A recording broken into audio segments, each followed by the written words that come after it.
Setelah Anies Baswedan dan Muhaimin Iskandar mendeklarasikan diri sebagai pasangan Capres dan Cawapres di Pilpres 2024 mendatang, timbul pertanyaan besar di publik. Apa pertimbangan Anies Baswedan dalam memilih Gus Imin sebagai pasangannya? Apakah karena ingin mendapatkan dukungan dari warga NU? Karena kita sama-sama tahu ya, peran PKB itu sangat signifikan dalam mendorong nama Kiai Haji Ma'ruf Amin untuk jadi cawapres Joko Widodo di Pilpres 2019. Bahkan, gak bisa dipungkiri bahwa kemenangan Joko Widodo di Pilpres 2019 itu karena adanya dukungan dari warga NU kepada Kiai Haji Ma'ruf Amin yang dimana saat itu menjabat sebagai Rais Am PBNU. Nah, jadi wajar aja kalau di pemilu 2024 nanti, para capres berusaha untuk mendapatkan dukungan dari warga NU. Tapi faktanya membuktikan bahwa suara warga NU tidak bulat mendukung Anies Baswedan dan Muhaimin Iskandar. Kalau misalnya kita lihat dari hasil survei indikator politik bulan September 2023 yang dilakukan di Jawa Timur, daerah tersebut merupakan basis wilayah dari NU yang memperlihatkan bahwa ada 43,9% responden menyatakan dukungan terhadap Ganjar Pranowo. Sedangkan 33,8% kepada Prabowo Subianto dan hanya 14,4% yang mendukung Anies Baswedan. Selain itu, survei indikator politik memperlihatkan bahwa nama Erick Thohir mendapatkan dukungan yang paling banyak. Sedangkan di peringkat kedua, ada Gubernur Jawa Timur Khofifah Indar Parawansa. Sedangkan nama Muhaimin Iskandar itu malah berada di peringkat 7. Sebenarnya ini nggak aneh sih kalau misalnya kita lihat Ganjar Pranowo yang dipilih oleh responden di Jawa Timur. Sebab kalau misalnya kita tinjau dari pilihan partai politik, survei indikator politik itu juga memperlihatkan bahwa mayoritas responden sebesar 31%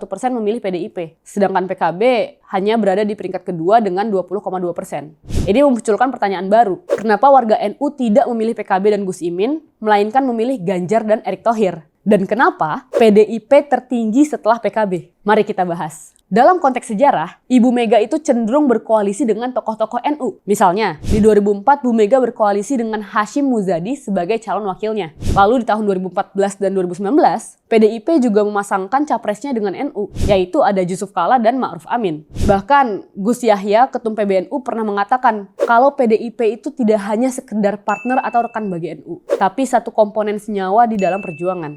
Jadi jelas ya, di sini tuh kita bisa melihat ada kedekatan antara PDIP dan NU.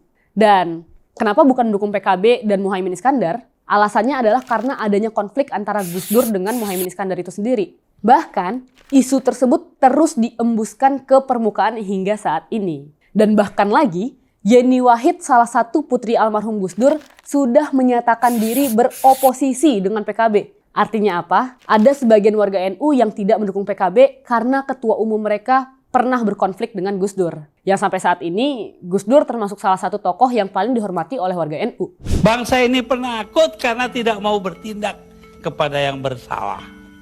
Lagian, dalam melihat pilihan politik warga NU, kita perlu memahami bahwa NU itu merupakan organisasi masyarakat yang tidak berpolitik. Hal ini termasuk dalam penentuan capres dan cawapresnya. Artinya, pilihan politik warga NU tidak didasari pada peran PBNU yang mendukung salah satu calon, melainkan lebih kepada pilihan politik masing-masing individu. Dan sikap netral inilah yang mungkin tampaknya membuat hubungan antara PBNU dan PKB itu kurang hangat dalam beberapa waktu terakhir. Pastikan PKB berharap PBNU bisa memberikan dukungan yang terang benderang kepada partai itu. Namun, sampai sekarang ini masih nggak terjadi. Lantas, seberapa penting dukungan organisasi NU dalam pemilu? Karena organisasi masyarakat dapat dijadikan mesin politik dalam memenangkan kandidat atau partai politik dalam pemilu. Hal ini tertuang dalam penelitian dari John S. Matlin yang berjudul Political Party Machines of the 1920s and 1930s, di mana ia meneliti mengenai peran dari Serikat Buruh dalam memenangkan kandidat dari Partai Demokrat di kota Kansas. Cara kerja mesin politik organisasi masyarakat adalah dengan membentuk sebuah jaringan politik. Jaringan politik yang dimiliki oleh organisasi masyarakat inilah yang nanti digunakan oleh kandidat untuk mendistribusikan sumber daya yang dimilikinya.